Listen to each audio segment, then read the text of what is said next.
Hi, I'm Evie Stoddard, and this I believe. I believe that I can't control what happens, only how I respond.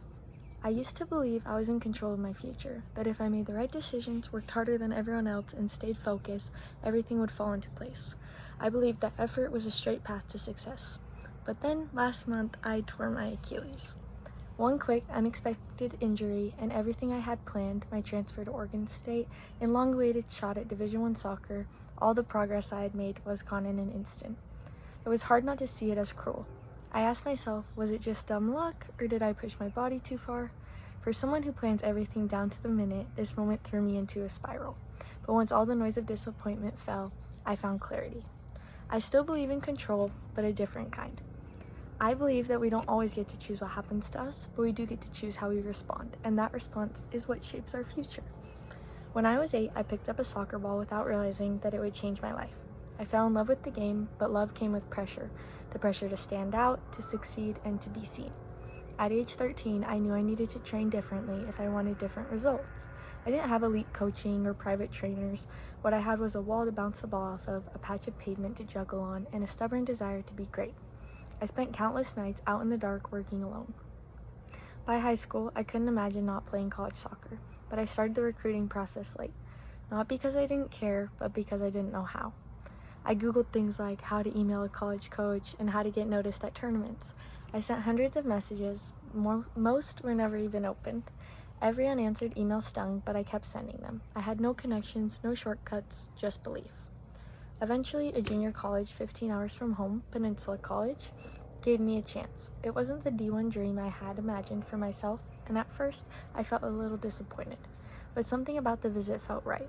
I saw an opportunity, I saw growth, I said yes, hoping it would be the start of something bigger. That first week, I felt completely out of place. The pace was faster, the players were better, and I felt small. I called my parents crying, desperate for someone to make the decision for me, and they wouldn't. They told me that I had two options. I could quit and come home, or stay and work harder. That year, I barely saw the field. I rode the bench, watching other players play the minutes I wanted so badly. But I trained when no one else was watching, stayed on campus when others went home, and learned to value progress that didn't show up on a scoreboard. I learned that effort matters even when it's invisible, and I learned to see my worth beyond my performance. When I returned the next season, everything changed. I was named team captain, I played almost every minute, I helped our team to an undefeated season, an NWAC championship, and a #1 national ranking.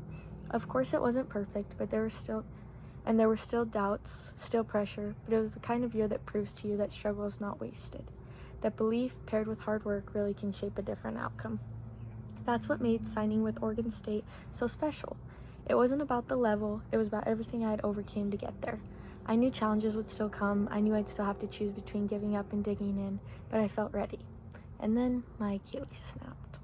Suddenly, my dream was on pause. 8 months of recovery minimum, no fall season, no clean transition into this new chapter, but this time, I didn't fall apart.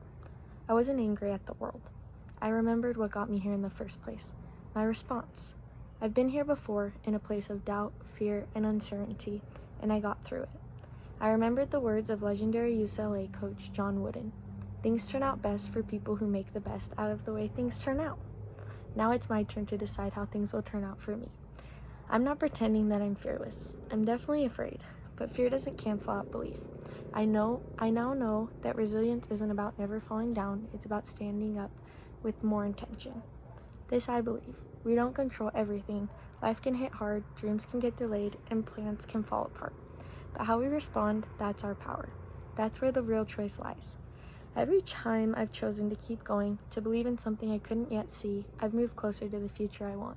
I try to remember when it gets hard, and it will, that the answer isn't to stop, it's to remember why you started. This I believe. I can't always control what happens, but I can always control how I respond. And that response makes all the difference.